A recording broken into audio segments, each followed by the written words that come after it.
Bapak, Ya, saya mau tanya-tanya sesuatu dulu. apa? Ini ada beberapa poin. Kayak apa? Pekerjaan sekolah atau Pertanyaan ini aja, pertanyaan penasaran saja. terkait apa? Pertama tuh, asal mula Bapak sama Mama ketemu di? Oh, soal keluarga. Iya. Apa ini? Pertanyaannya apa? Asal mula Mama sama Bapak ketemu. Terus bagaimana sampai bisa menikah? Asal mula itu dulu di Jayapura. Tahun itu 95 ya, 96 SMA berarti. kuliah. Jadi mama dulu kuliahnya di sekolah SMA-nya di Sentani. Kalau bapak STM Jayapura. Nanti ketemunya tuh di kampus ASMI. Kampus ASMI. ASMI itu Akademi Sekretaris Manajemen. Itu punya Tete Arif kampusnya. Terakhir bikin itu. Ya, itu sekolahnya di Hamadi. Berarti kepala yayasannya dia. Bukan kepala yayasan, direktur. Oh. Ketua sekolahnya Tete Arif Farwawan. Lalu waktu tamat STM itu bapak kerja, bapak kan waktu masih STM kelas 3 sudah dikontrak kerja di perusahaan namanya perusahaan BIC, Bandung International Engineering Consultant, yang bangun jalan. Jadi waktu itu mereka kuliah duluan. Bapak kerja dulu tuh. Bapak masih kerja. Mereka sudah masuk hampir 1 semester lah. Sudah mau menjelang 1 semester baru bapak gabung. Nah di situ ketemu mama kan satu kelas, manajemen ekonomi atau apa itu. Jadi ya sudah pertama kenalan di situ ketemu. Itu di apa, kenal pribadi ke depan umum? Maksudnya di depan kelas gitu, kayak perkenalan? Ya bukan, karena kan teman punya teman kan, teman-teman kayak kalian anak-anak geng lah, grup-grupan gitu. Oh iya. Itu yang namanya teman ke teman ya sudah. Kan? Oh lalu mama juga kos di situ di dekat kampus. Kayak Sentani jauh, mama kos di situ. Itu lalu mama kos itu dengan ada Om Burhan. Om Burhan itu ada keluarga kita yang di Bucen dulu. Dia pengurus masjid, sudah meninggal juga sih. Itu. Jadi dia yang biasa dia akrab dengan mama. Jadi Om Burhan ini ibaratnya jembatan lah. Om Burhan berarti bapak saudara kah? Saudara yang dia kuliah duluan. Oh, bapak saudara. Saudara kayak Om Samdor, Abang Samdor yang ini. Iya. Gitu. Keluarganya ada di sini juga di Tual. Gitu. Oh ya. Lanjut apa ya? Pertanyaan kedua apa? Yang pertanyaan kedua itu nikah di mana, terus di kondisi di saat itu seperti apa? Nikah waktu itu karena bapak waktu itu kuliahnya nggak selesai. Terus bukan nggak selesai karena di kontrak kerja dari ke Jawa waktu itu. Lalu singkat cerita janjian di mama ketemu di Bali. Gitu. Ketemu di Bali. Lalu waktu di Bali itu kan tidak ada keluarga waktu itu. Jadi kebetulan mama punya tetangga yang di rumah Sentani itu, Agus Karici. Depannya kan ada keluarga dulu namanya ke Pak Agus Karici namanya. Gitu. Nggak punya ini berarti penjualan? Iya, nama jalan itu. Lalu anaknya Pak Agus Karici itu ada di Bali. Oh iya. Gitu. Jadi mama kita bergabung di situ lah keluarganya. Nah setelah itu menikah di kantor KUA Kuta Bali. Tahun berapa itu? 96-97 mungkin. 97? Iya. Itu 1 tahun setelah ini? Setelah Bang Deva lahir, sekitar 96-97. Nah, karena sudah berkeluarga, kita keluar, tinggal di kos-kosan di Kuta. Jadi waktu mau melahirkan itu, ya kita di kos di Kuta di Bali. Lalu Abang Deva lahir di Puskesmas Kuta. Ya waktu itu dalam keadaan sulit ya, karena kisahnya juga tragis itu waktu kelahiran Abang Deva. Namanya anak pertama kan. Iya. Ya sudah, akhirnya alhamdulillah dia lahir. Kehidupan bapak mulai berubah. Mama rezeki lah namanya. Allah itu kan kalau kasih anak keturunan ya pasti kasih rezeki. Nah itu berubah di situ. Akhirnya kan bapak waktu di Bali itu kerja di manajer furniture ekspor impor. Jadi perusahaan mebel Kayu-kayu gitu. Ya, yang kayak begini. Kursi-kursi meja. Nah, itu dikirim ke luar negeri. Jadi berkembang dari 97, 98, 99. Abang Deva lahir, lalu nenek mereka datang. Nenek ini Bongo. Ya, nenek Dawi. Datang ke Bali berarti itu? Hah? Datang ke Bali? Iya, ke Bali. Saya kira ini. Nenek datang waktu setelah Deva lahir, nenek datang ke Bali. Berarti saya pernah ke Bali itu. Ya, nenek satu rumah tinggal sama Deka. Oh. Sama Deka sama Paman Akbar. Paman Akbar ya. Paman Akbar itu sama Wawa Kalinang. Itu. Nah, dia tuh sama bapaknya si Deka juga datang. Semua datang. Terus juga Om Dino. Om Dino. Oh, yang di atas tinggal. Di Sentani juga sekarang kan. Om Dino, terus Bapak Tua FF. Itu mereka semua pada ke Bali waktu itu. Nenek Entrop. Oh iya. Nenek Entrop juga ke Bali. Lalu Wawa Aan yang dia itu juga ke Bali. Lalu ya sudah, karena hidup di situ ya, karena kos-kosan keluarga datang semua, sudah kita ambil rumah, kontrak rumah. Jadi Deva sama Bapak waktu itu tahun 99 kan kerusuhan ya, tahun 98 tuh kerusuhan. Oh ini ya, Soeharto ya? Iya, Soeharto. Lalu Bapak ikut partai lah di sana. Nah itu yang ada di foto-foto yang di halaman Deva itu. Atau sampai saat ini? Iya, sampai saat memang dari masih di Jayapura kan Bapak suka organisasi kan, jadi aktivitasnya kesana kemari lah. Jadi ya setelah itu kehidupan jalan normal, gitu. Udah.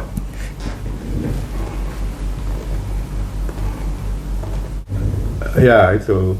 Terus ini pertanyaan ketiga, itu Abang Deva lahir itu waktu itu apa namanya, di saat kelahiran itu seperti apa kondisinya? Gitu. Jadi Abang Deva lahir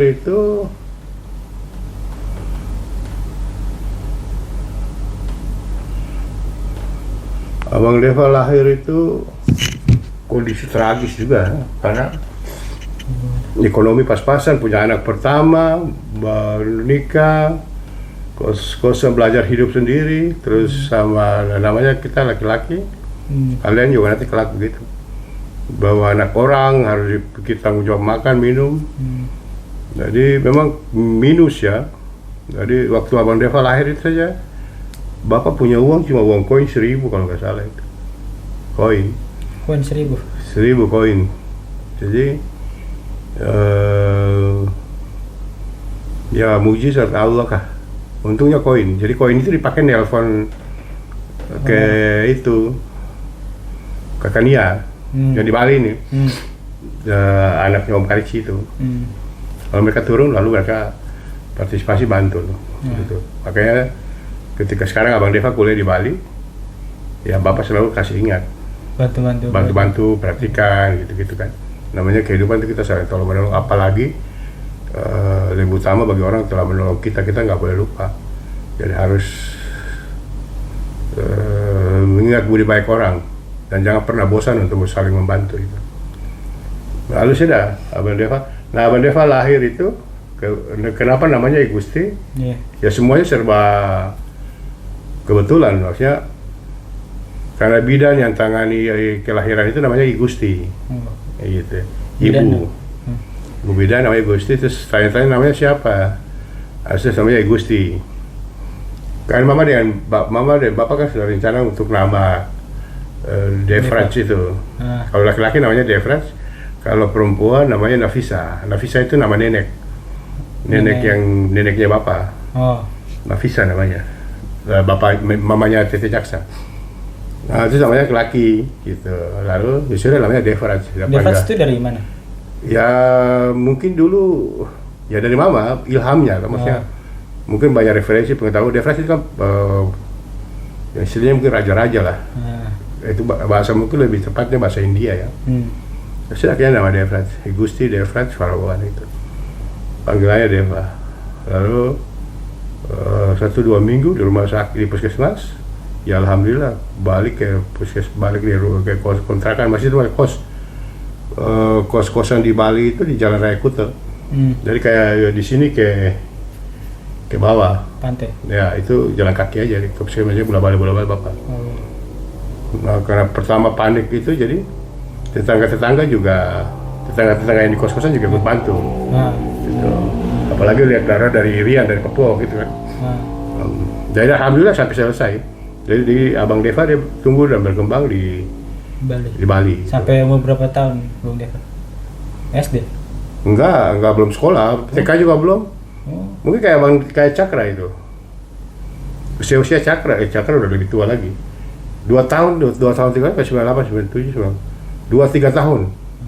Pindah kembali ke Jayapura. Pertanyaan keempat. Ya. Kenapa bisa pindah dari Bali ke Jayapura? Kenapa tidak menetap saja di Bali? Gitu. Waktu itu di Bali krisis besar ya. 99 itu krisis, jadi 98. ya. Terus Bapak juga sudah, waktu itu kita punya usaha di Bali. Bapak kayak manajer, kemudian ada rezeki bikin toko furniture. Toko, mama jualan nasi kuning kalau dulu malam. Jadi bikin itu, setelah dia berkembang, ada rezeki, mungkin karena sudah rindu dengan Papua dan keluarga di sana, ya sudah balik. Nah, balik. Itu naik apa? Naik pesawat kah? Kapal. Oh, kapal. Berapa hari itu? Kapal itu seminggu. Jadi dengan kapal buat barang-barang terus pindah ke ferry. Sentani. Bapak maunya kan tinggal di Jayapura. Karena Bapak kan bukan orang Sentani, orang Jayapura. Entrop kan. Terus sama mbah sama kakeknya kalian itu minta ya sudah di Sentani aja. Nah, Sentani karena Bapak tidak, dalamnya kita laki-laki kan. Nggak mau Bapak kan prinsipnya nggak mau nebeng sama orang meskipun itu mertua atau apa. Jadi Bapak waktu itu kita kontrak rumah sendiri tinggal. Jadi di mbah di bawah itu, kita di atasnya kan di Puskesmas Sentani itu. Dari situ lama situ. Terus kembali ke Jayapura itu ya memulai hidup baru kan. Jadi Bapak sampai jadi ojek, ikut perbaiki kompor gas, itu jadi serabutan. Lalu setelah itu 2002, nah 2002 kita pindah 2000 ke Jayapura itu. Berarti 2 tahun di Jayapura. Ya, 2 tahun di Jayapura, baru Abang Cha lahir. Abang Cha-nya lahir di Jayapura, lalu kita pindah ke bawah, ke rumah di Jalan Agus Kalici. Jalan Kalici. Itu kenapa pindah ke bawah? Apa karena mbahnya minta? Kakek minta kan? Bilang nggak usah, kau tinggal di rumah sini. Sudah, akhirnya kita mengalah, kita tinggal di situ. Jadi rumah yang kita punya itu itu kita bangun sendiri, karena yang di sampingnya yang rumahnya mbah. Oh. Itu dulu dua kan? Ya dulu. Ya dulu satu. Dulu satu. Ya, akhirnya diambil. Jadi ini satu. Ya. Jadi sudah yang punya kita itu kan dulu untuk ini kayak halaman parkiran itu. Terus dibikin sama bapak. Lalu karena kecil, tambah lagi di sebelah itu. Nah, di garasi mobil itu. Nah, sudah Abang Cha lahir 2002. Waktu Abang Cha lahir itu juga bapak tidak di Jayapura, di Biak. Ikut-ikut kegiatan ini. Jadi di Biak dapat kabar kalau Abang Cha lahir kan. Kalau itu lahir tuh banyak mama sama nenek di rumah sakit AB. AB yang Nyong tuh abang Cang ini kah Amandel tuh. Ah bukan. Itu yang beda lagi. AB itu yang Amandel itu Bayangkara. Oh. Itu yang di Kuntaraja. Kalau yang ini kan yang di Atau AB. apa itu? AB yang mau ke Yoka sana. Nah setelah itu 2005 baru kau lahir. 2005 kau lahir. Itu bapak sudah, ya namanya orang berusaha lalu sambil jalan bergerak. Nanti di Jayapura baru bapak lanjut kuliah. Gitu. Ya kan itu waktu itu terputus. Jadi kuliah kembali ke kuliah hukum. Ya alhamdulillah selesai. Berarti lebih duluan mama ya? Enggak, bapak yang duluan. Oh, berarti mama ini? Nanti bapak sudah selesai baru mama. Oh. Bapak sudah S2. Gitu. Berarti sekarang nanti bapak S3 baru nanti mama? Iya, jadi setelah itu baru mama tuh. Mama kan STIMOK, dari STIMI kan. Jadi selesai 2000 berapa itu. Nah sudah kita jalan sampai berkembang itu sudah. Tinggal menetap di Jayapura dan terus sampai sekarang sampai pindah ke Jakarta. Terus yang kelima ini seputar Abang Ca dan Sah. Jadi waktu Abang Ca lahir itu sempat mama cerita kalau misalnya apa pada saat mau melahirkan tuh mama dapat ganggu sama makhluk ini. Nah, kata mama bapak ada di sini juga, bapak kan ini kan, katanya begitu. Jadi bapak waktu itu posisinya bapak lagi di Biak kan? Di Biak ya. Nah itu bapak bagaimana itu? Bapak pulang ke ini kah? Bawa balik, waktu Abang Ca lahir itu kan di luar dugaan karena begini, usia kandungan mama itu selalu tidak normal. Nah, gitu. Jadi kalau kemarin 3 orang ini kan lahir, kalian 3 ini kan semua lahirnya 7 bulan usia kandungan. Seharusnya kan kandungan normal itu kan 9. 7 bulan semuanya? Iya 7, jadi Abang Deva 7 bulan, Cakra, Nibra 7 bulan, Aksa 7 bulan. Nibra juga, Cakra juga 7 bulan. Berarti semua ini? Ya, nah normalnya sebenarnya 9 bulan. Oh bisa begitu? Ya, lalu bapak kan tahunya masih 7 bulan kan? Terus ke Biak, tahu-tahunya duluan lahir. Nah, lahirnya malam Jumat, kalau nggak salah Jumat. Ya sudah. Oh, karena bapak tidak ada, terus karena mujizat Allah atau pertolongan ya tadi kayak mama cerita itu. Ya alhamdulillah akhirnya sampai bapak pulang ketemu sama Bang Ca. Jadi itu. Kalau perihal nama itu kan Mikael. Kalau nama itu memang Mikael itu dari mama ya. Dari Mikael. Haris Adiaksa itu bapak yang bilang karena dari TT Jaksa kan. Haris Adiaksa itu kan jaksa. Jadi ambil Haris Adiaksa gitu. Jadi gabung. Jadi nama kalian itu, namanya kamu 4 orang itu selalu kombinasi dari orang-orang terdahulu. Orang terdahulu, tapi dari mama dan bapak. Jadi bukan semuanya nama dari mama, dari bapak enggak. Dari mama juga. Dari mama ini, bapak ini jadi gabung-gabung itu jadi satu. Di mix lah. Iya diatur. Jadi karena nama itu kan doa kan. Jadi diskusi, bicara. Oh sudah kasih nama ini. Ini sekarang waktu saya lahir itu bagaimana kondisinya? Waktu Nibra lahir itu kan di mana? Di mana juga? Sama Nibra waktu lahir itu ke puskesmas duluan, tapi dia bilang belum waktu. Tahu-taunya mama itu pendarahan. Jadi kembali lagi ke rumah sakit, puskesmas. Lalu puskesmas tidak bisa tangani, akhirnya dilarikan ke RSUD Jayapura. Dilarikan di RSUD Jayapura.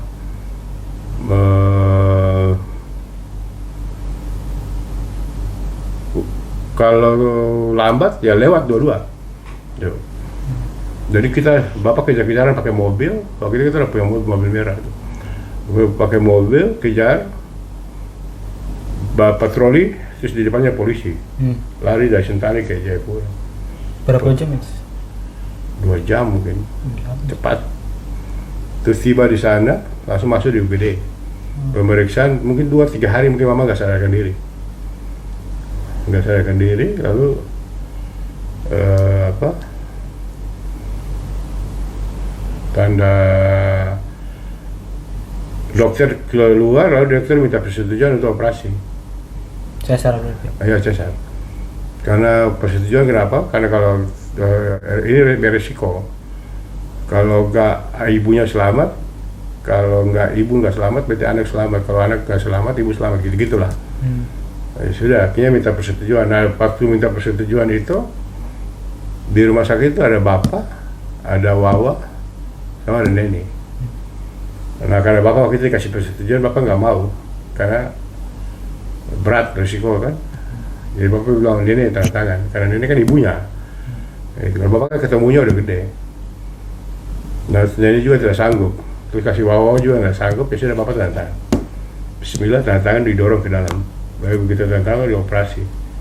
Operasi kita nunggu sehari kalau nggak salah. Masuk operasi, dengar kabar lagi, Nibra sudah lahir. Nibra lahir dan kemudian, tapi mama masih belum sadarkan diri sampai besok. Satu hari itu. Dan begitu besok sadar, masuk mama sadar duluan, masuk dia tanya kok anakku mana? Maksudnya, bilang dokter anaknya ada selamat. Jadi kisahnya cukup tragis waktu itu. Nah,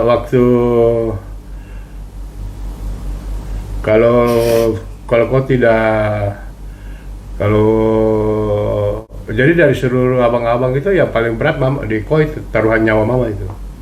Jadi kalau nggak ditolong, salah satunya hilang lewat. Nah, mama lebih memilih kalau diambil ya mama yang diambil, kok selamat waktu itu. Jadi ya apa ya, cinta ibu kepada anak ya.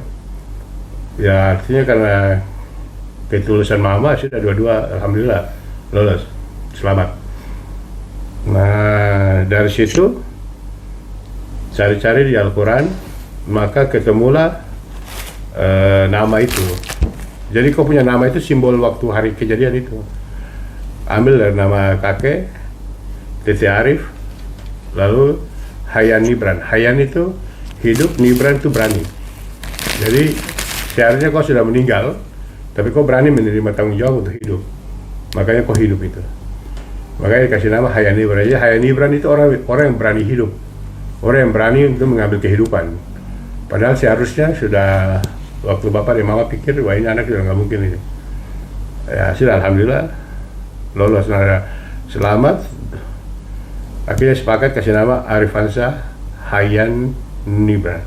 Jadi Hayan itu hidup, Nibran itu berani hidup. Kenapa? Karena melewati maut tadi. Begitu.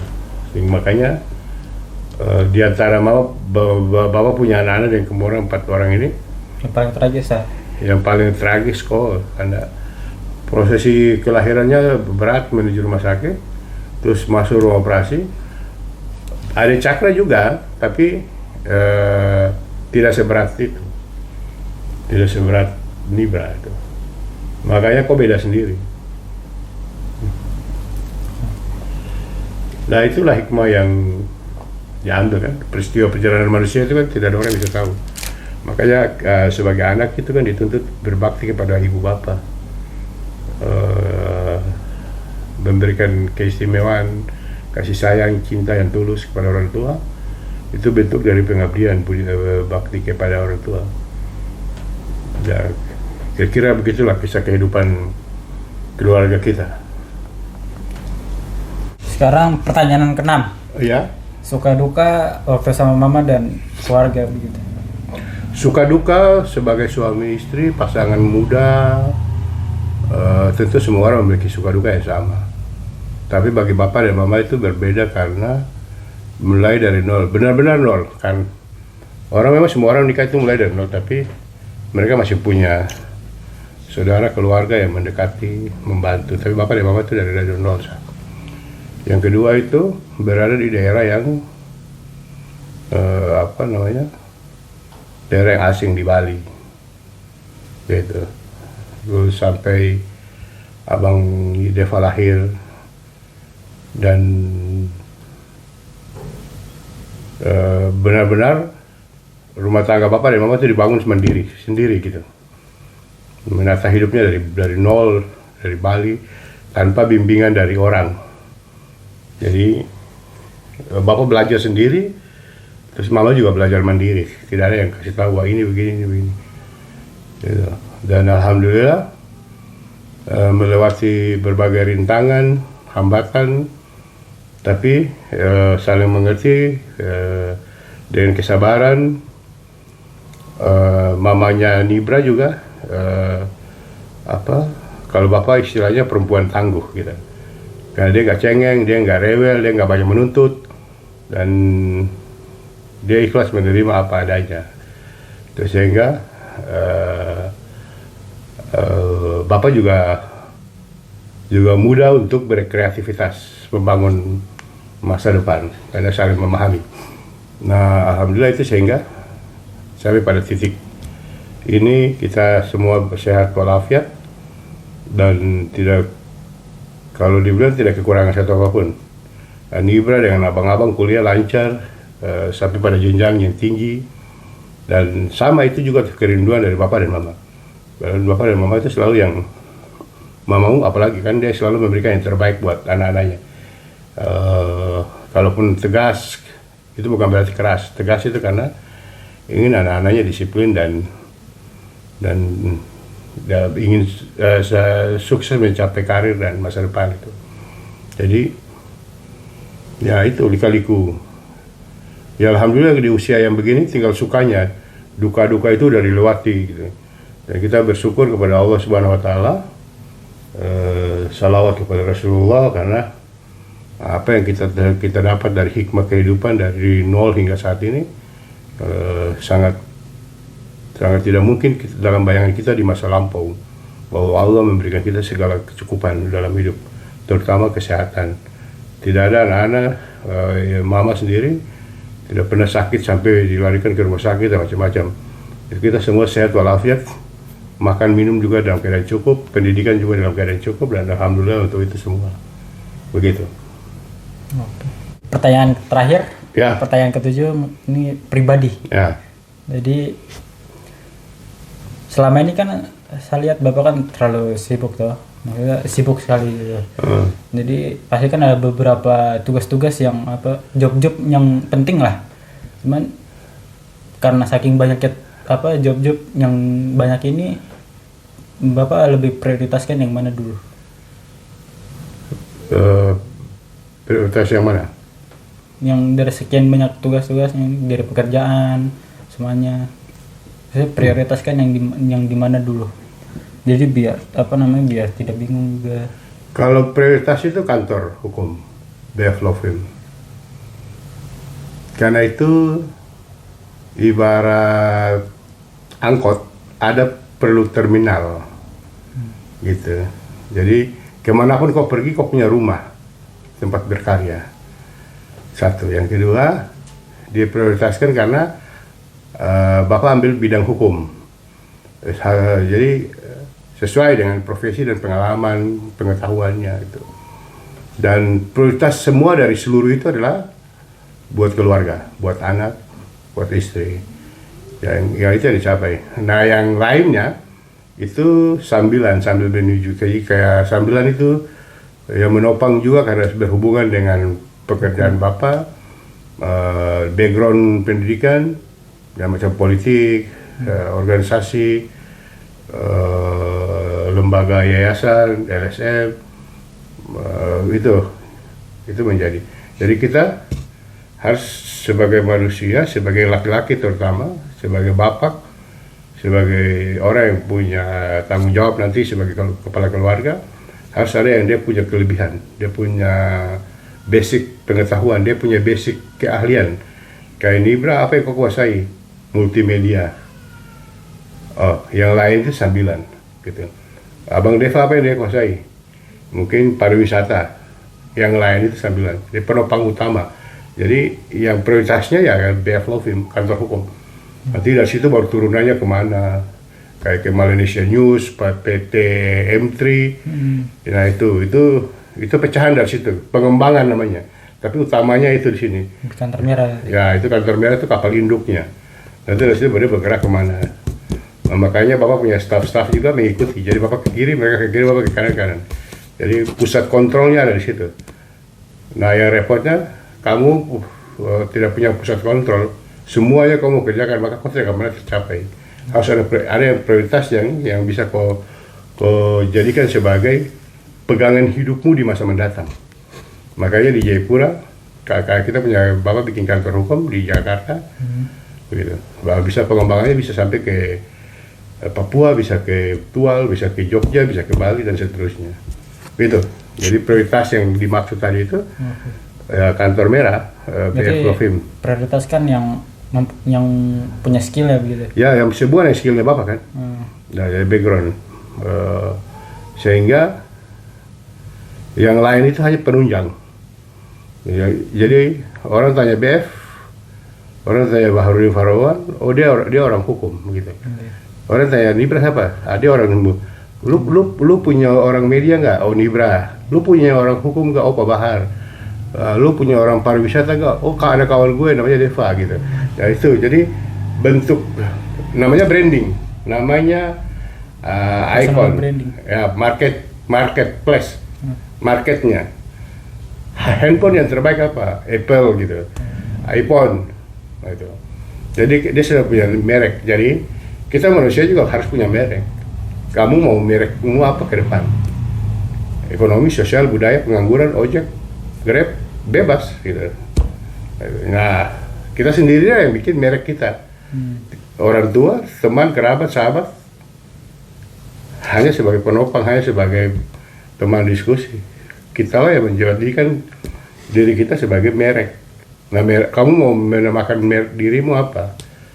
Nah, merek itu kadang-kadang tidak sebanding dengan studi sekolah. Bapak dulu kuliah sekolah SMA STM. Terus setelah ini sadar belok jalur, langsung ambil hukum sebagai mereknya. Dan alhamdulillah sampai sekarang mau tanya di mana saja orang hukum siapa Pak Bahar gitu. Jadi, nah merek ini dibangun 5, 10, 20 tahun yang lalu. Sampai sekarang tinggal sudah jadi judul gitu. Ya, kira-kira itu. Ya. Begitu? Gitu aja. Jadi terima kasih Bapak atas pengalamannya dan juga waktunya untuk bisa mengobrol tentang seputar 7 pertanyaan tadi. Jadi, seputar keluarga dan pertanyaan pribadi tadi yang terakhir. Jadi ya terima kasih banyak. Oke, jadi suasana diskusi pertanyaan seperti ini penting bagi anak. Diskusi antara bapak dan anak dan bapak agar berbagai pengalaman-pengetahuan itu penting. Karena perubahan itu dimulai dari rumah, dimulai dari keluarga. Gitu. Oke? Terima kasih atas pertanyaannya juga sebagai bentuk edukasi pendidikan khusus bagi diri dan keluarga.